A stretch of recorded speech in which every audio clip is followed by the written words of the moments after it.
Welcome to Crayola Creativity Week. Today's theme is storytelling through words and art. And our special guest creator is Rafael López. Hi, Rafael.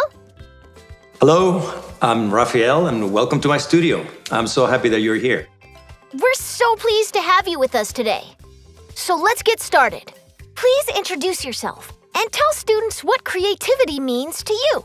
So my name is Rafael López. I am a children's book illustrator from Mexico, and I live here in this downtown San Diego. This is my studio, and I'm so happy that you're here. So the question is, what creativity means to me? And I think creativity means having no fear to think differently, having no fear to draw or color things differently. And I think that that's an important tool to have to make us understand things in a different way, to understand people in a different way, to understand friends that maybe think different than we are. So creativity is a very powerful tool that we have that can help us get along the way and solve the problems of the world, and in this case, tell a beautiful story in a very unique way. How does creativity connect with your love of visual storytelling? So this is a very good question. I love to tell stories, and telling stories and making books can be very challenging. When you see only words, you have to create imagery with these words. So this is when you have to think and you have to use that imagination. And it allows you to think in a different way. It allows you to express emotions. This is the tool that you need. So creativity helps you tell the story in a more different way, in a more personal way. Otherwise, if you don't use your imagination, the story is going to come just too literal. So, we know, or at least I know, that you guys are very sophisticated. You have very sophisticated minds. So you are waiting to see some secrets or some things that are going to surprise you along the way. And the only way you can do that is if you tell that story visually by using brighter colors, using things in a different way, seeing things in a different angle, and express more of a personal feeling into the story. You have to inject a little bit of who you are. That's so cool. Thanks, Rafael. Can you tell us how the experiences you've had with many cultures inspire your illustrations? Another great question. I love to travel, and I tell everybody that they should travel. I think we should all travel because it gives you the opportunity to meet people from different parts of the world, make friends that speak different than you, eat different than you, believe in different things than you do, dress different than you, look different than you. So those friends that I have met along the way in my travels, I want them to see themselves in my illustrations, in my art, in my stories, and in my books. And I think that everybody should see themselves, no matter how different you are. If you've never seen yourself in a book, I think that it's our job as authors and illustrators to find a way that you can see yourselves in our stories. Everybody should be represented in stories nowadays. Because I was born in Mexico City and I was the son of two architects, my dad loved books. We have books stacked from the floor to the ceiling in our house. And we used to go to the flea markets. There was this flea market in Mexico that was huge, and it was packed with all kinds of beautiful books, art books and architectural books and history books. And I learned through books first to travel because first I was too young to travel, but it was the books that made me travel using my imagination, right? And then eventually I knew that I wanted to see these places that I could see in these books and these fascinating books, and I wanted to meet these people or people like them. And that's that love that you find when you start getting into books from the very beginning, because books are those windows to the world and to the possibilities that you may not have considered. So when I was 11 years old, I had this opportunity to travel to Europe. For the first time, I'm on my way outside of Mexico. And I lived in this farm outside of England, outside of London. And it was the most incredible experience I've ever had, because I had to live with a group of people that didn't speak my language, and I had to learn a new language. And I had to learn new customs and traditions that I have never even imagined I could. And the guy that I lived with had a printing press in the basement of this great farm. And before I went back to Mexico, he said, "You are not going back empty-handed. You're going to take back a gift to all of your friends and your family." And he says, "Come on downstairs." So we went downstairs, and he had this printing press, and he says, "You have 2 weeks to do a book." So I created my first official book. And I still have 2 copies of that book with me here in the studio. And so I guess that was my very, very original 11-year-old first children's book. It was a great experience. And it changed me forever. I was never the same person after I came back from England, but in a good way. Now it's time for a story. Rafael, your illustrations showcase your creativity. Please read The Year We Learned to Fly. That was the year we learned to fly. That was the spring when the rain seemed like it would never stop, and the thunder boomed so hard we weren't allowed to go outside. Use those beautiful and brilliant minds of yours, my grandmother said. Lift your arms, close your eyes, take a deep breath, and believe in a thing. Somebody somewhere at some point was just as bored as you are now. So my brother and I closed our eyes. And for a few minutes that first day, we weren't stuck in our apartment anymore. We were flying over the city we'd known our whole lives, but it was suddenly different, exploding with every kind of flower we've ever dreamed of growing. That was the summer we learned to fly, when my brother and I couldn't stop fussing with each other over whose turn it was to wash the windows, to feed the dog, to clean the kitchen. We fought and frowned and made silent promises to never speak to each other ever again. My grandmother said, lift your arms, close your eyes, take a deep breath, and stop being so mean about everything. Somebody, somewhere at some point, was just as mad as you are now. So we did. And as the soft wind took us over the city and past the windows of kids who hadn't yet learned to fly, my brother and I reached for each other's hands, flying and diving and laughing, and leaving all of our mad far behind us. That was the autumn. Our rooms felt too big and lonely, with only us in them, and the darkness coming on so fast. But while we hug ourselves against the too quiet of it all, we remember that we didn't have to be stuck anywhere anymore. My grandmother had learned to fly from the people who came before. They were aunts and uncles and cousins who were brought here in huge ships, their wrists and ankles cuffed in iron. But, my grandmother said, nobody can ever cuff your beautiful and brilliant mind. So our people learned to fly, she said. They dreamed a thing and made it happen. Closed their eyes and flew away home. Lift your arms, my grandmother said. Close your eyes and remember somebody somewhere at some point had to figure out they could fly. That was the winter we moved away from the building and the blocks and the friends we've always known, to a street where the kids looked at us funny and didn't even answer when we asked them if they wanted to play. It's okay, I said to my brother. Somebody, somewhere at some point, had to figure out they were ready for anything new coming their way. So like the people who came before us, we lifted our arms even higher, closed our eyes even tighter, breathed even deeper, and flew the way we've always known how to, free as the aunties and uncles and cousins who'd come before us, free as our own beautiful and brilliant minds. For a long time, the kids on the ground watched us. Then, one by one, they lifted their arms. One by one, they too learned to fly. I love how imagination and hopefulness are important in this story. Can you explain how imagination helps us to see situations differently? I think imagination expands our way of thinking. I mean, if you think in just one direction, imaginations open the floodgates to think in so many different ways. And therefore, it's going to help us solve problems. It's going to help us solve problems in everyday life. It's going to help us think like other people think. We may see a problem or a challenge in one way, but by using our imagination, we can see it in a different way. And I think it's a wonderful tool to have to help us solve problems not only in our daily lives.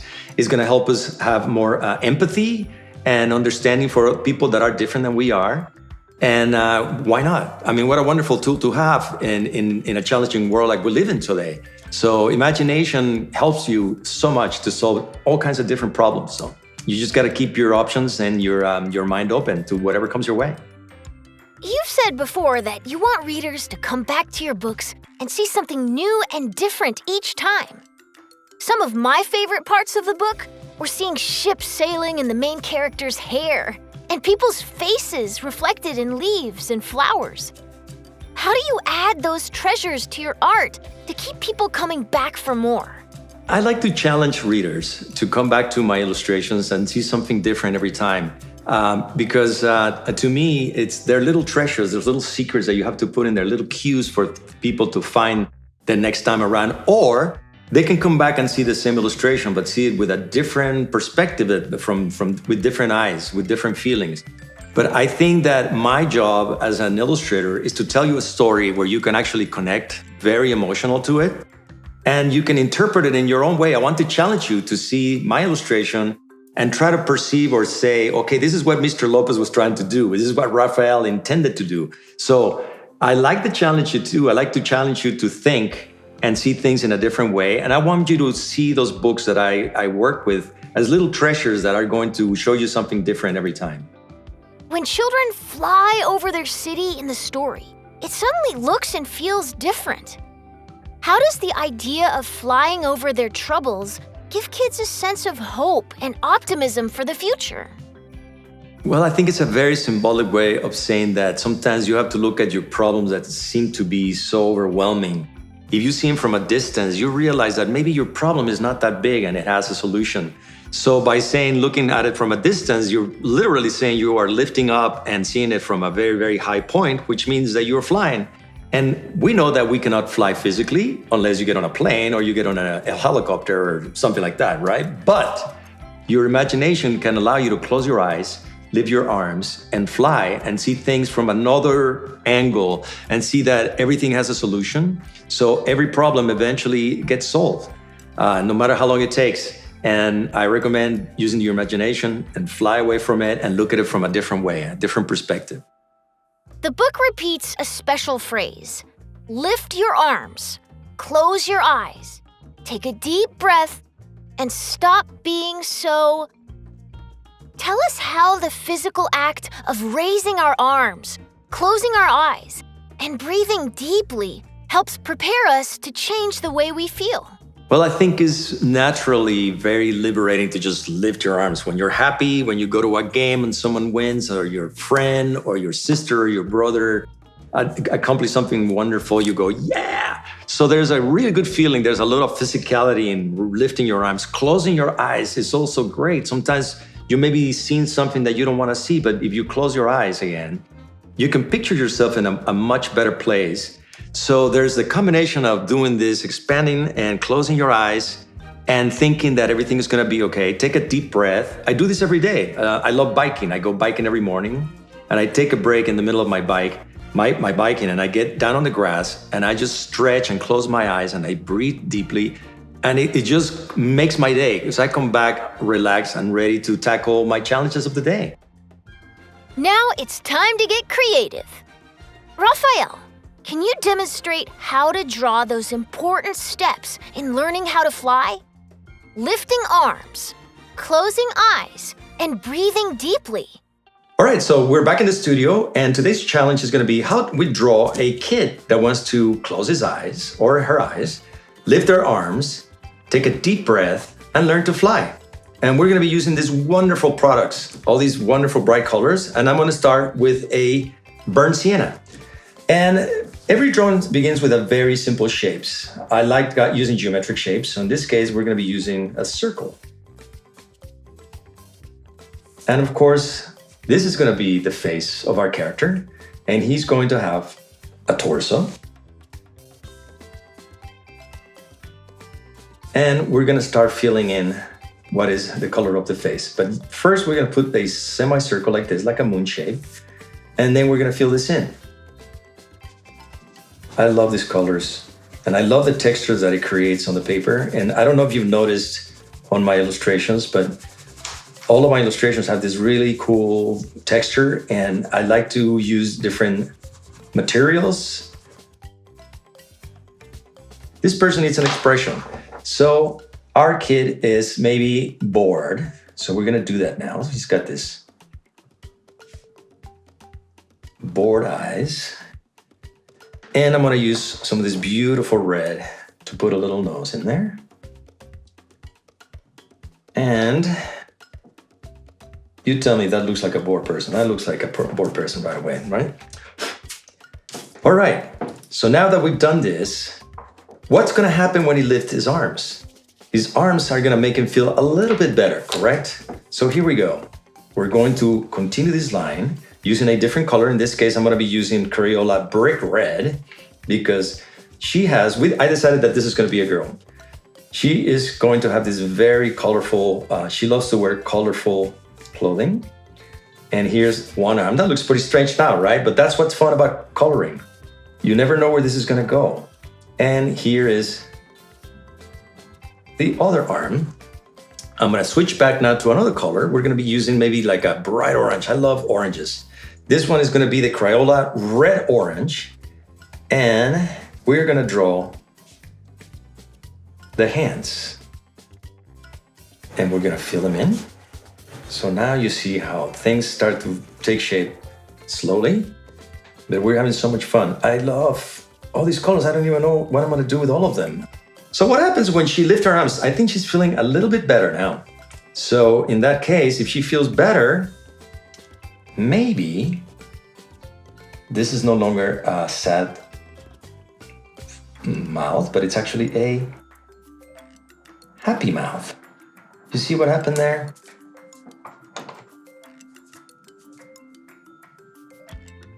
She is all of a sudden a very happy child. And she's getting these really, really rosy cheeks. Feeling so good about herself already. And she's doing so well. I'm using this very deep purple. She's gonna have her eyelashes are growing too. Everything is changing. Everything looks now brighter and more beautiful. And this is where things really start to take place. I like to combine colors. Like I like purple a lot. And then I also like orange. To me, black, orange, and purple are my favorite colors. I'm gonna be using now again this orange, red orange to fill this in. And then I'm gonna switch to a pink. And then why not have some bright red or green? Look at this beautiful aqua. I love aqua too. And have some fun, you know, start adding some really cool shapes. I love curves a lot. This could be a really fun thing to start getting some beautiful patterns that you can find over maybe in your closet. You have some favorite pieces of clothing. We can combine. Sometimes you need to use the opposite side of the color wheel. You know the color wheel, right? You use complementary colors. So you go to the opposite side of the color wheel, and when you see purple, maybe you can find some yellow. Or you see orange, you're gonna go into the opposite side and find blue. And that's what's fun about colors. Color could be a little bit challenging, but color could also be a ton of fun, though. And then you add some accents. There we go. So now that we have our character's clothing, she needs pants, of course. So we're gonna use again this deep purple and a little bit of a bell buttons. Yeah, you know, she's kind of like a fashion girl. So she's gonna have these very cool boots that she's wearing. And I love this girl because this girl loves her hair going wild. She's got this wild hair that I'm gonna do it in blue. And why not blue? Why do always hair has to be a certain color, right? I see a lot of my friends now wearing really colorful hairdos. So this is my friend wearing her colorful outfit and her hair too. She likes colorful hair. So there she is. All right, so the pants. I think I like them to go a transition. I'm gonna do a little transition between pink and orange. And this is how you do that. You start drawing this part and then you sort of like fade it away. And then you do the same with this part. Oh, look at that. This is great. You can actually add more patterns on your clothing by using these really awesome markers. Oh man, where can I find clothes like this? I like to wear these. It's great. I don't think she's bored anymore. I think she's super happy, right? So here we are, she's lifting her hands way up behind her back. But hey, isn't she supposed to be flying? Can you show us how to draw wings and show kids soaring through the sky? We are going to fly. And how do we do that? We convert ourselves into butterflies. And that's how you learn to fly.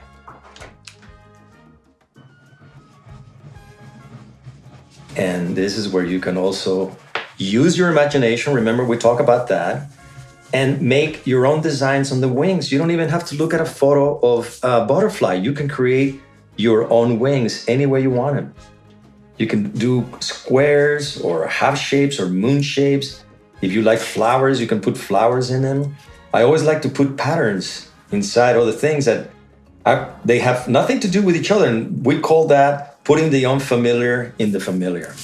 And this is what I mean by that. You can do this, and then you can create like a flower. Why not? Right?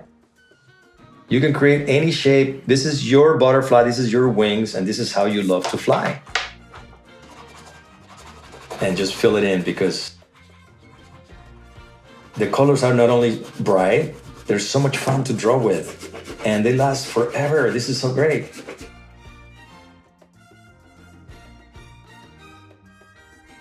Let's try, I'm gonna try this purple again because I love circles a lot. Oh, wow, this is great. And we're gonna put some lines for our wings. So remember how we started with a girl that was really bored? She looked bored on our original drawing. And then by adding color, we added happiness. And wow, let's try some of this. These markers look pretty cool. Let's fill in some of this marker. Oh, this is like watercolor. Wow, these are great. These are the Crayola Silly Scents. And I think I can spell them too. This is really, really cool. So it's so much fun to actually use a mixture of different media, you know, whether crayons or markers or these silly scent things. They are fantastic. Imagination is fun, you guys, because there's no limit to anything that you can do. As long as you're not afraid, go for it. You know, it doesn't matter. This is your drawing. This is what is inside of you. And you can do anything you want with art. You can create whatever you want. It's like magic, right? You can do whatever you want, and no one has to tell you how you have to do things. This is your creation, and I'd like you to share it with us. I'd like to see what you can end up doing. Now that I like what I see here, I think I'm gonna go with, when you fly, obviously you go over the city. So why don't we draw some buildings around here? Of course, she's also flying over some of those beautiful clouds that we can see. Don't you see shapes in clouds sometimes? I like to do that with my son. I like to lay down on the grass and say, what kind of a shape do you see there, Santi? That's my son's name, Santiago. And usually, you know what I do? I like to draw my clouds like this. I don't know if you notice this on my book sometimes. Why not, right? This is the way I like to see him in my imagination. I like patterns too. I love textiles. And you know, when you are an artist, you need to feel inspired by many things that you see every day. You go to a place and you go, wow, you know, like I love textiles, and I like to sometimes draw thinking that it's like a piece of textiles. You know, there's some beautiful textiles like in India and Mexico where I'm from. And it just adds so much more fun to your creativity, your own personal thing that you'll be creating though.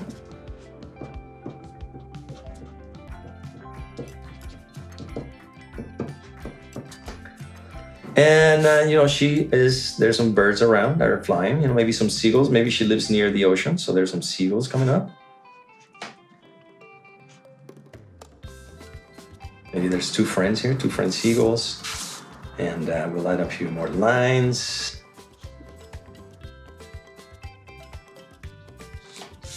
I believe we pretty much just turned. Notice how the hands sort of like merge into the butterfly wings now? You hardly see them now.